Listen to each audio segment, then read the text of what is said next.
जय माता की मित्रों। मोदी जी का भाषण आप सबको याद होगा। मोदी आंख में आंख डाल के बात करता है, 56 इंच का सीना है। याद है? भूल गए ये भाषण मोदी जी का। लेकिन दरअसल मोदी जी कहते, उनके कहने का तर्क हमेशा उल्टा होता है। अब जनता ना समझ पाए तो ये जनता की भूल है। आप देख लीजिए, मोदी जी ने कहा 56 इंच का सीना। मोदी जी ने कहा हम चीन से, पाकिस्तान से आंख में आंख डाल के बात करेंगे। लेकिन किसी ने आंख में, मोदी जी ने मतलब आंख में आंख डाल के भले बात की हो या ना की हो, लेकिन नेपाल, जिसकी कभी एक लफ्ज भारत के खिलाफ बोलने की हिम्मत तक नहीं हुई होगी अभी तक के इतिहास में, उसने हमारे देश के नागरिक के ऊपर कल सीतामढ़ी में फायरिंग करके कई नागरिकों की हत्या कर दी। नेपाल सरकार ने मोदी को दिखाया कि मोदी जी तुम्हारे जुमले से 56 इंच का सीना नहीं बनेगा। यानी कि एक पिद्दा सा देश जो दूसरों पर निर्भर है, वो देश आज भारत को आंख दिखा रहा है। आप सोचिए कि कितनी कमजोर सरकार हमने चुनी है। ये हिंदू मुसलमान की बीमारी वाली सरकार हमने चुनी है। इनके पास कोई काबिलियत नहीं है। कल ही की बात है, उत्तर प्रदेश के अंदर, जौनपुर के अंदर हिंदू मुसलमान का राइट हुआ। सोशल मीडिया पे वीडियो वायरल है, लेकिन कितने न्यूज चैनलों ने दिखाया। अरे भाई, अपने देश के नागरिकों को मरवा के कौन सी बहादुरी का तंबा हासिल कर रहे हो? देश को बर्बाद करके कौन सा तंबा हासिल कर रहे हैं प्रधानमंत्री जी, योगी आदित्यनाथ जी? देश की अमन शांति छीन के कौन सा बहादुरी का काम कर रहे हैं आप? मत बर्बाद करिए देश को, मत बर्बाद करिए। नहीं संभल रहा है देश, तुरंत इस्तीफा दे दो। नेपाल जैसा देश ने कभी आंख दिखाने की हिम्मत नहीं की भारत को। बांग्लादेश जैसा ने कभी हिम्मत नहीं की।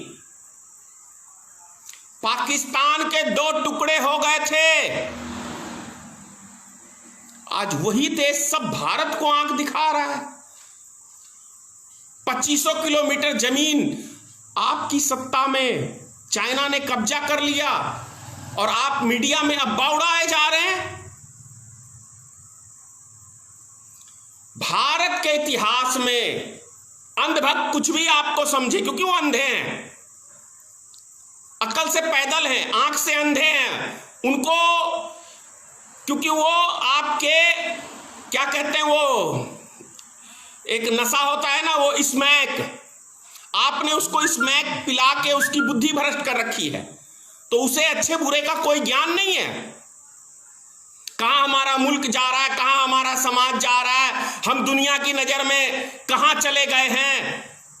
वो अंधभक्त, उनका काम है, कोई अच्छी बात कहेगा वो उल्टी सीधी गालियां देंगे, क्योंकि इसलिए अंधभक्त हैं, क्योंकि उनको समझने की शक्ति नहीं है उनके पास। आपने उनका माइंड जो है ना, जैसे वो तालिबान बच्चों को ले जाके उनके दिमाग में नफरत पैदा करके भर देते थे और उसको यूज करते थे, वही तालिबान का हिसाब किताब एक आरएसएस संगठन है। वो भी छोटे छोटे बच्चों के दिमाग में नफरत पैदा करने का काम आरएसएस करती है और भारतीय जनता पार्टी करती है। उससे मुल्क नहीं चलेगा, उससे मुल्क नहीं चलेगा, उससे मुल्क बर्बाद होगा। भले वो कुछ जाति संगठन के लोग हैं उसके अंदर, उनका इतिहास ही कुछ सही नहीं रहा है मानवता के खिलाफ। वो वर्चस्व के लिए किसी को रौंदने के लिए तैयार रहते हैं। वो इसीलिए वो संगठन है, वो एक जाति विशेष का संगठन है आरएसएस। उस संगठन में जाने वाले महामूर्ख लोग होते हैं, जो बाकी समाज के लोग जाते हैं वो अज्ञानी हैं, सदियों से हैं, और यदि नहीं संभले तो रहेंगे आगे भी ऐसा।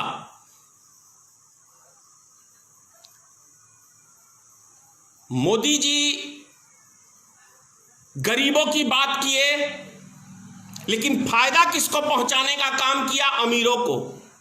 किसी गरीब को फायदा नहीं पहुंचाने का काम किया है। समझिए, ज्यादा क्या कहूं, समझिए। देश के हर नागरिक से कह रहा हूं, आपने गलती की है, उसका खामियाजा आप लोग भुगत रहे हैं। बिहार में चुनाव है विधानसभा का, अक्टूबर नवंबर के अंदर। भगाइए ऐसी सरकार को जो सरकार रोजगार न दे सके, जो सरकार जनता को अमन शांति न दे सके, जो सरकार जनता में तनाव पैदा करे, वैसी सरकार को भगाइए, भगाइए, भगाइए। ये देश की जनता और बिहार की जनता से मैं अपील कर रहा हूं, एक बार भारतीय मित्र पार्टी का आप साथ दीजिए।